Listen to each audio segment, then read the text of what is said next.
Cela fait plus de 37 ans qu'Alerte à Malibu est apparu pour la première fois à l'écran, mais peu de gens ont entendu parler du sauvetage bien réel, sur une plage de Californie, qui est devenue, 12 ans avant que les caméras ne tournent, l'origine secrète de toute la série. Rappelons-nous ces samedis après-midi. Maillot rouge, David Hasselhoff, courant vers les vagues au ralenti, et Pamela Anderson, devenant le visage le plus photographié de la télévision mondiale. Ce que l'on voyait à l'écran était déjà assez étrange, mais ce qui se passait derrière les caméras l'était encore plus. Aujourd'hui, on vous propose 15 faits étranges que vous ne connaissiez probablement pas sur Alerte à Malibu. Et restez jusqu'au bout, parce que le fait numéro 1 va vous emmener directement dans un salon français des années 90, d'une façon à laquelle vous ne vous attendez sûrement pas.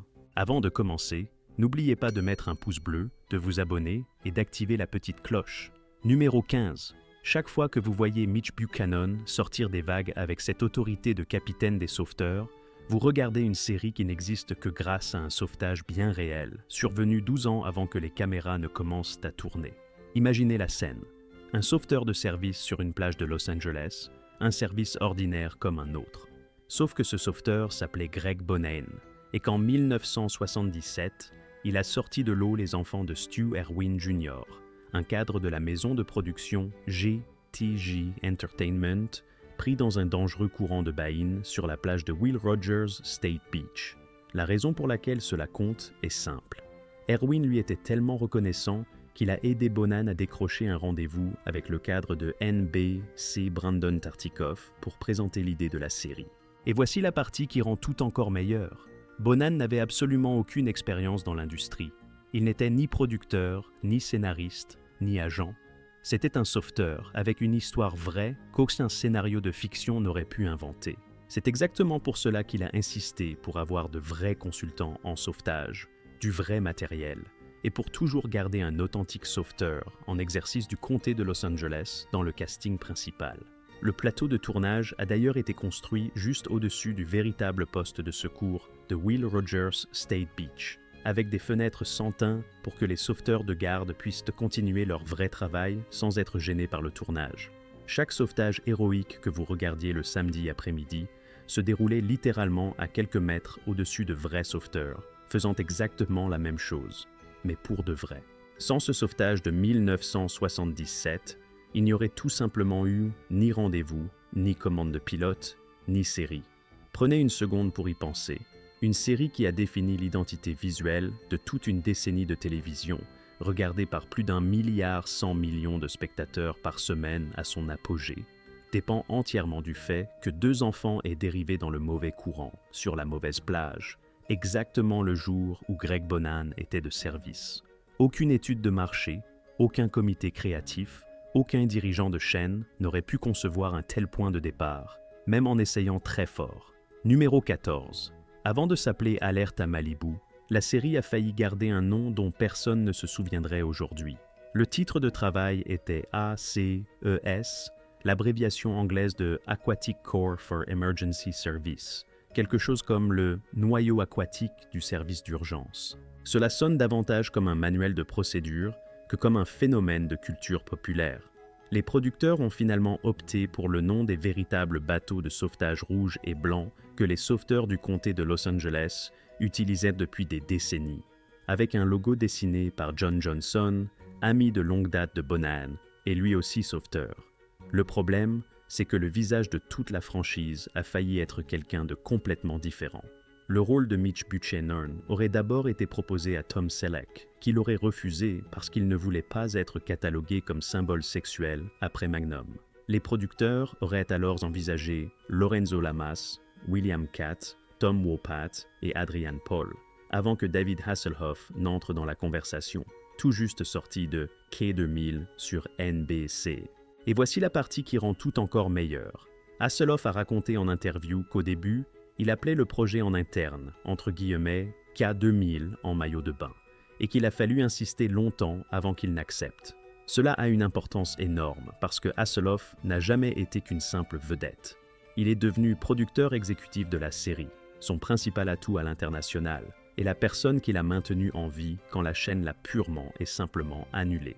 La version de Selleck aurait eu une énergie complètement différente, plus dure, plus dans le style Magnum, avec une autorité dramatique plus sérieuse. Il suffit d'imaginer cette moustache célèbre derrière la bouée de sauvetage pour que tout le ton de la série change dans votre imagination. Et, en toute logique, la liste des noms envisagés avant Hasselhoff ressemble aujourd'hui au casting d'un univers parallèle entier de la télévision des années 80. Un univers où Lorenzo Lamas court sur la plage au ralenti à la place de Hasselhoff, et où nous ne serions probablement même pas en train de parler de cette série 37 ans plus tard. Numéro 13.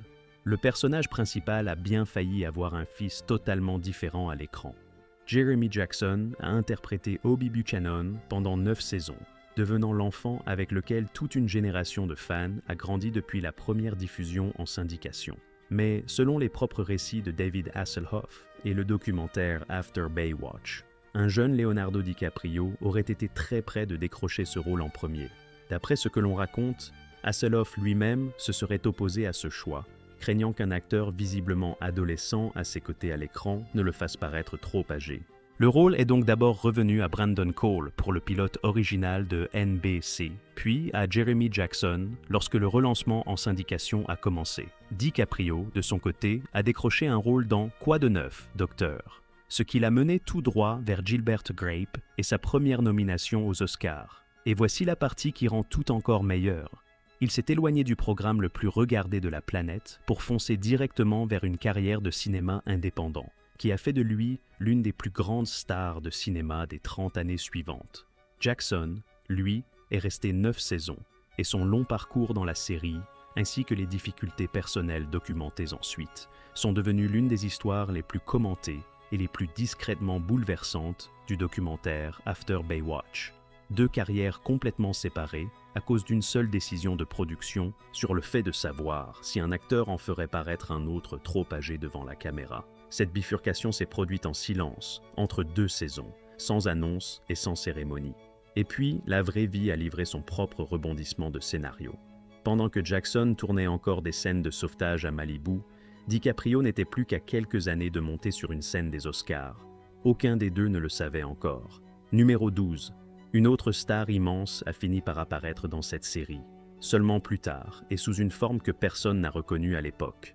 En 1999, Jason Momoa avait 19 ans, aucune expérience d'acteur, et s'est présenté à une audition d'Alerte à Malibu, à Honolulu. Il a lui-même raconté avoir été choisi parmi 1300 personnes pour un rôle principal dans Alerte à Hawaï, ajoutant sans aucune fausse modestie qu'il ne savait même pas jouer la comédie. Il a obtenu le rôle du sauveteur hawaïen, Jason Ioan, pour la 10e et la 11e saison, et ce fut le seul crédit d'acteur à son actif avant Stargate Atlantis, Game of Thrones et Aquaman. C'est aussi sur le tournage à Hawaï qu'il a rencontré sa première fiancée, l'actrice australienne Simone Jade McKinnon. Voici maintenant le détail qui transforme cela en bien plus qu'une simple anecdote amusante.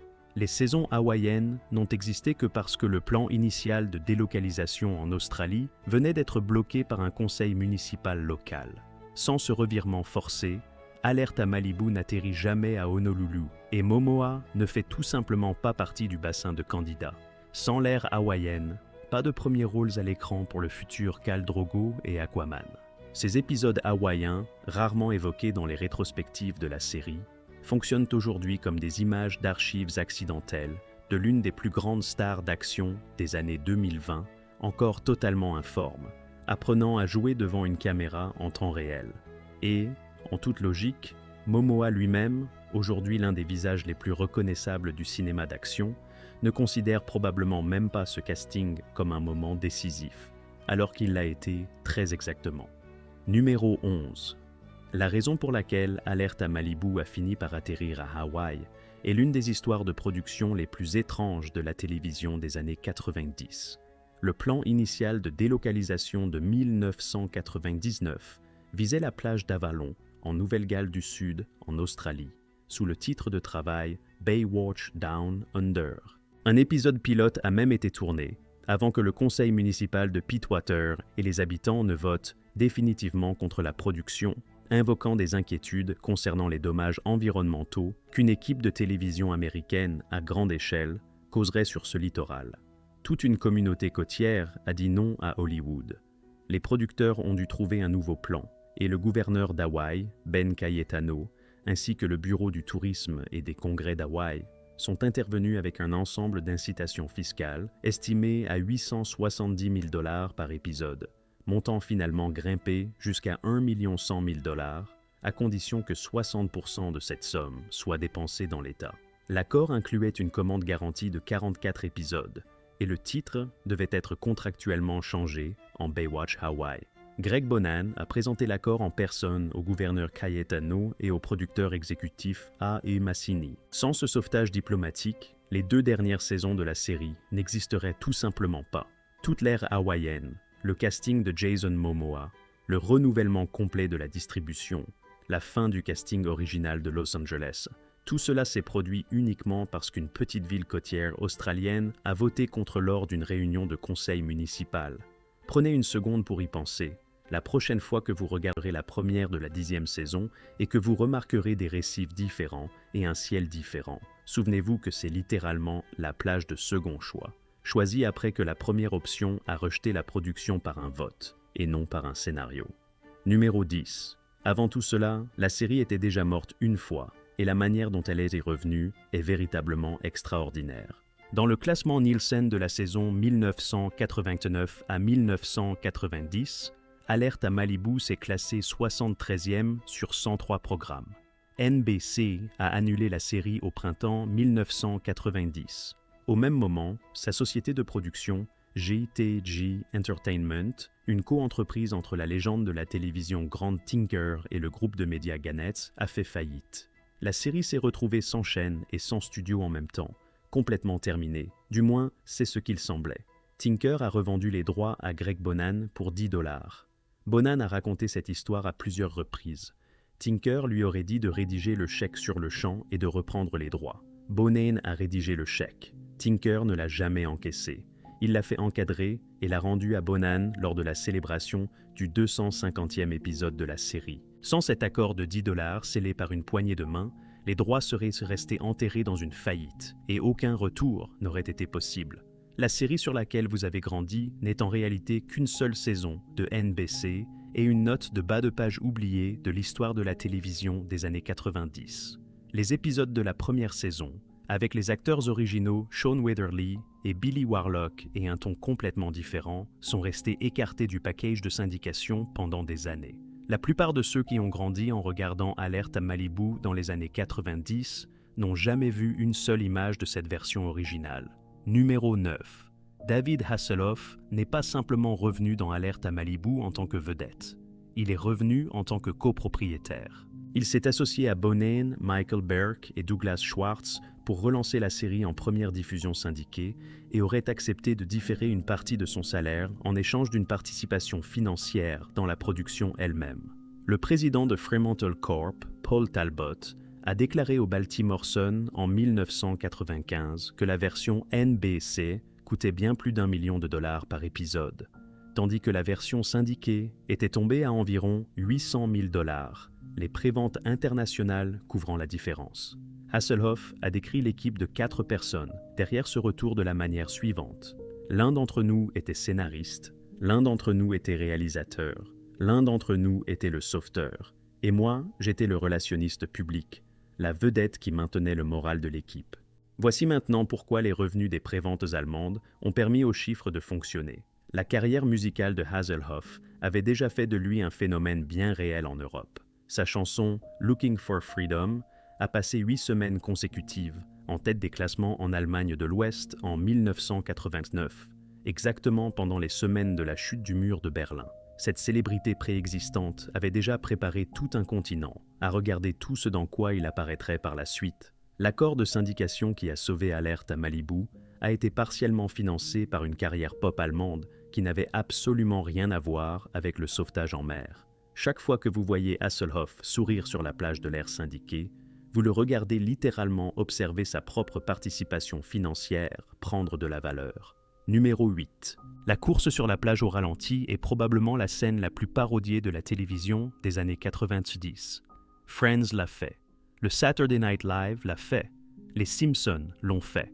Chaque scénariste comique de cette décennie a tenté sa propre version.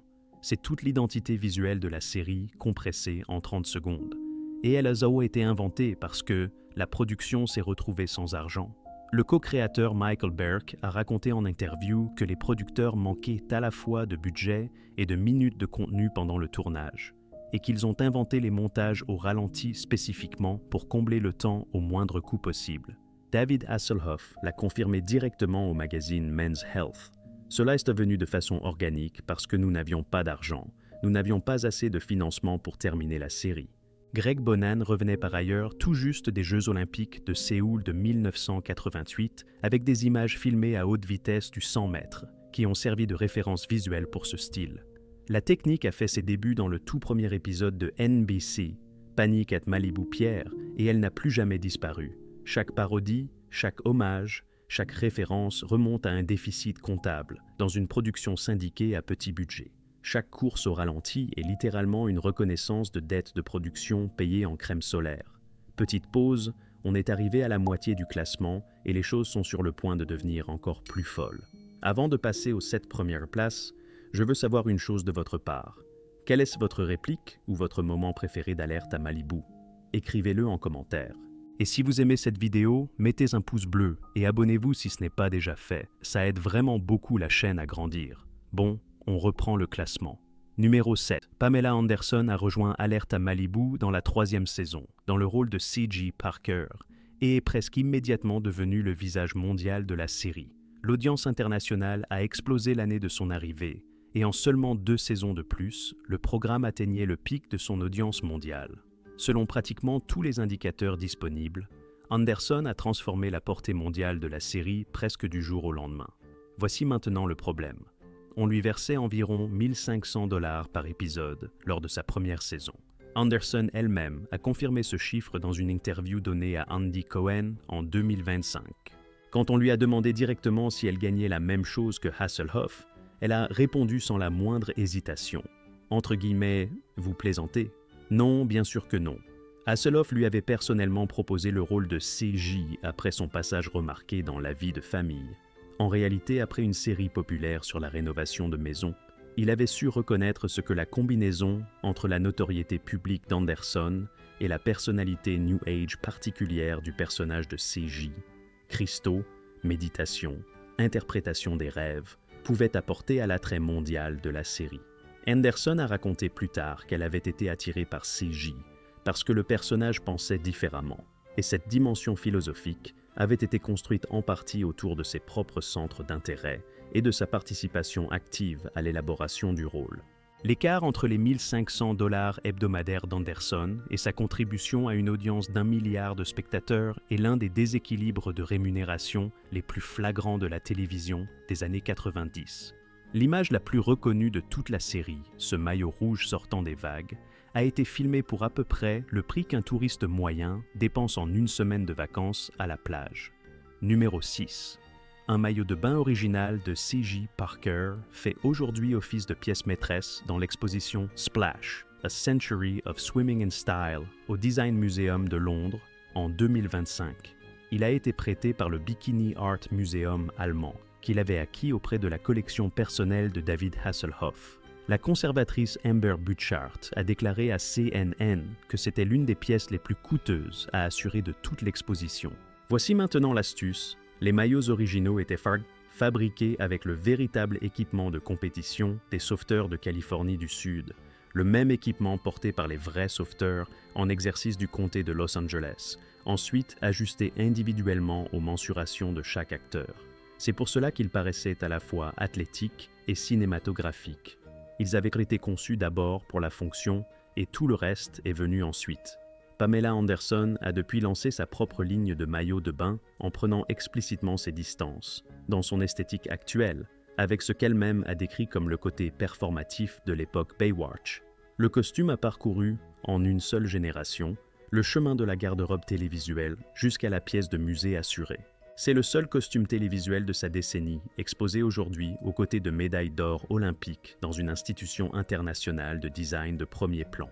Et personne n'avait planifié ce résultat, ni un dirigeant de chaîne, ni un costumier, et encore moins l'équipe de production qui ajustait les maillots entre 2 prises pour gagner du temps. Le costume de télévision le plus photographié des années 90 est aujourd'hui assuré pour bien plus d'argent que la plupart des actrices n'ont été payées pour le porter, ce qui, honnêtement, est l'une des ironies les plus parfaites de toute cette histoire. Numéro 5. Nicole Eggert a interprété Summer Queen dans la 3e et la 4e saison, et elle était l'un des visages les plus reconnaissables des premières années de syndication de la série. Elle est partie, et l'hypothèse générale était simplement que le format de casting rotatif était la manière normale dont fonctionnait Alerte à Malibu. Mais la véritable raison est bien plus précise. Eggert a révélé dans le podcast Still Here Hollywood, en 2025, qu'on lui avait promis un spin-off dans le style de Beverly Hills, 90210, centré sur son personnage, avant qu'elle n'accepte de rejoindre un drame lycéen de plage construit autour de Summer Queen. Quand Alerte à Malibu est devenue elle-même le programme numéro 1 du monde, les producteurs ont annulé le spin-off prévu pour protéger la franchise principale. Eggert est partie parce que la série n'était plus ce pourquoi elle avait signé. Erika Eleniak, qui a interprété Shawnee MacLaine durant les premières années de syndication, a connu un départ similaire à peu près à la même période. Elle a raconté au Mercury News qu'elle avait parfaitement reconnu ce moment, entre guillemets. « Mon chant du cygne a été l'arrivée de C.G. Parker, le personnage de Pamela Anderson. Et ils ont, comme on dit, décroché le gros lot. » Le casting rotatif qui a défini l'identité de la série n'était pas une stratégie créative. C'était la conséquence directe de la protection d'une franchise numéro 1, au détriment de l'équipe qui l'avait initialement construite. Numéro 4.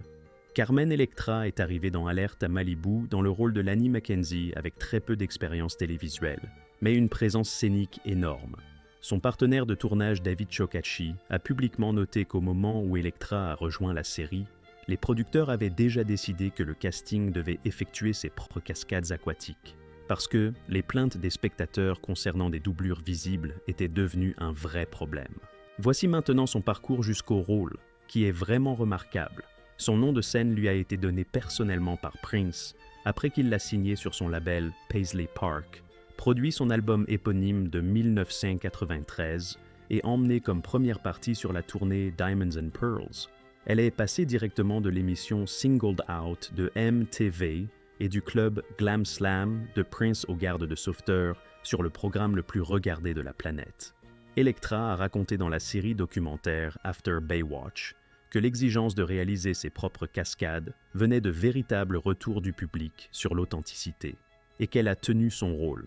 Son premier baiser à l'écran avec Chokachi était, selon ses propres mots dans ce même documentaire, nettement plus enthousiaste que ce que le scénario indiquait. Ce qui apparaît à l'écran comme de l'assurance de plage sous le soleil est en réalité de l'énergie de scène pop canalisée à travers un maillot de bain rouge.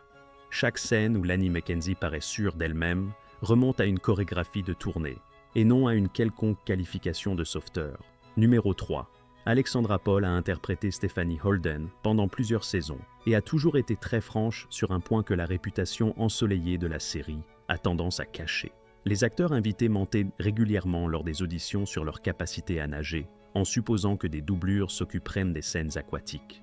Avec le budget par épisode d'Alerte à Malibu, cette supposition était une erreur. Paul a raconté à la World Open Water Swimming Association que, pendant un tournage à Hawaï, un acteur invité qu'elle était en train de sauver devant la caméra a réellement paniqué en pleine mer après que le bateau de production s'est éloigné de la zone. Il a commencé à se noyer pour de vrai.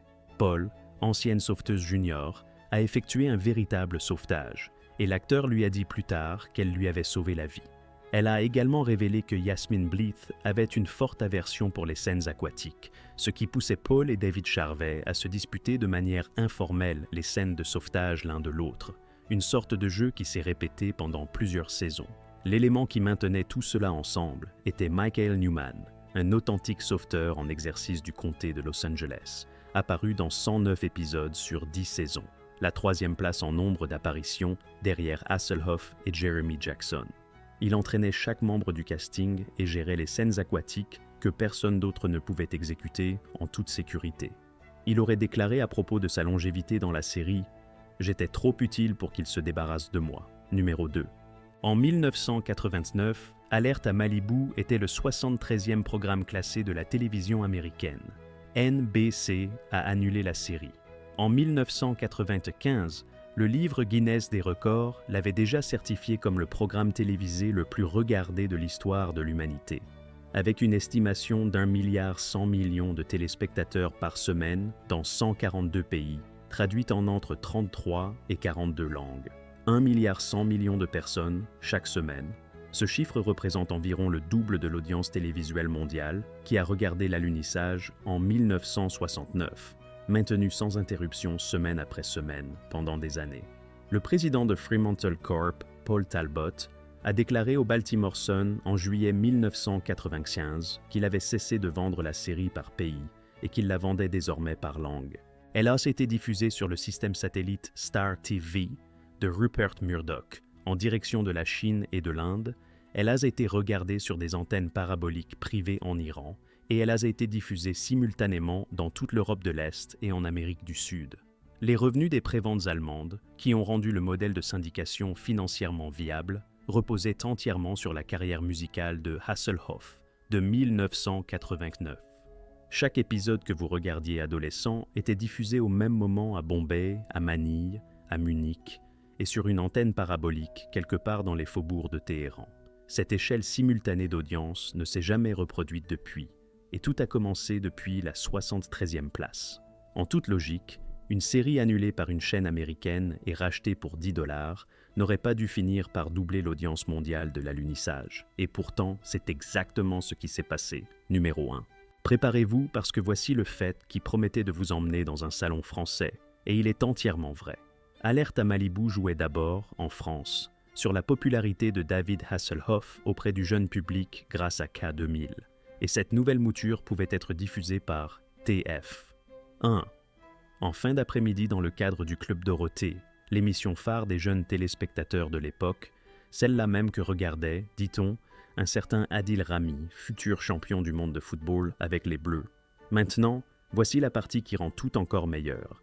En 1993, David Hasselhoff a participé en personne à l'émission de Noël de Dorothée. Et l'année suivante, l'animatrice et l'équipe se sont même retrouvés sur le tournage de la série à Los Angeles, posant ensemble pour la couverture de Télé 7 jours. Et voici où la boucle se referme complètement. Des décennies plus tard, ce même Adil Rami, qui aurait grandi devant Mitch Buchanan le mercredi et le samedi après-midi sur TF1, a entretenu une relation amoureuse bien réelle avec Pamela Anderson, elle-même, l'actrice qui incarnait C.G. Parker, celle-là même qu'il regardait courir au ralenti sur la plage quand il était enfant. Difficile d'imaginer un croisement plus parfait entre la France et Hollywood qu'un futur champion du monde qui tombe, des années plus tard, sur la femme qu'il admirait enfant à la télévision, sans qu'aucun scénariste de la série originale n'ait jamais pu imaginer un tel épilogue. Prenez une seconde pour y penser. La France entière regardait Alerte à Malibu comme un simple divertissement du mercredi après-midi, sans se douter qu'elle regardait, en réalité, la préhistoire romantique d'un futur champion du monde. Fait bonus, avant de refermer ce classement. Ce que très peu de spectateurs français savent, c'est que sans la France, l'Allemagne et le Royaume-Uni, Alerte à Malibu n'aurait tout simplement jamais existé au-delà de sa première saison ratée. Quand NBC a jeté l'éponge, le producteur Greg Bonan et David Hasselhoff, avec le distributeur Fremantle, ont proposé un accord inédit aux chaînes européennes, dont TF1 en France, préacheter la deuxième saison avant même qu'elle ne soit tournée. Les diffuseurs européens ont accepté de financer eux-mêmes la moitié d'un budget revu à la baisse, passé d'1 million à seulement $800 000 par épisode, le reste devant venir des chaînes locales américaines qui reprendraient de la série en syndication. Mais cette implication européenne s'est faite au prix d'une refonte créative complète. Au Royaume-Uni, la chaîne ITV voulait pouvoir diffuser la série avant 21h, ce qui imposait qu'il n'y ait ni armes à feu, ni couteaux, et surtout aucune violence envers les femmes ou les enfants à l'écran. Les intrigues policières des débuts ont donc disparu au profit de l'héroïsme des sauveteurs et de leurs histoires d'amour. Exactement le ton chaleureux et familial que des générations de téléspectateurs français ont fini par connaître par cœur. Autrement dit, le sauvetage financier qui a permis à Hasselhoff de revenir en tant que copropriétaire, évoqué plus tôt dans ce classement, s'est joué en grande partie à Paris, à Londres et à Berlin. Et la version d'Alerte à Malibu que la France a adorée pendant des générations n'existe, littéralement, que parce que TF1 a accepté de payer d'avance pour une série que les Américains venaient tout juste d'abandonner. Et voilà, 15 faits étranges, plus un fait bonus, sur une série que personne n'avait prévu de transformer en programme le plus regardé de l'histoire de la télévision. Un sauvetage bien réel sur une plage, un nom presque oublié appelé ACES. Un Leonardo DiCaprio qui n'est jamais devenu Obi. Un jeune Jason Momoa qui ne savait pas jouer la comédie. Une petite ville australienne qui a dit non. Une faillite réglée pour $10. Une course au ralenti inventée par manque de budget. Un maillot de bain terminé dans un musée de Londres. Et un capitaine des sauveteurs dont l'avenir amoureux d'un jeune spectateur français allait, des années plus tard, croiser celui de sa propre partenaire à l'écran. Dites-nous en commentaire lequel de ces 15 faits vous a le plus surpris. N'oubliez pas de mettre un pouce bleu, de vous abonner et d'activer la petite cloche pour ne pas manquer le prochain classement. On se retrouve dans la prochaine vidéo.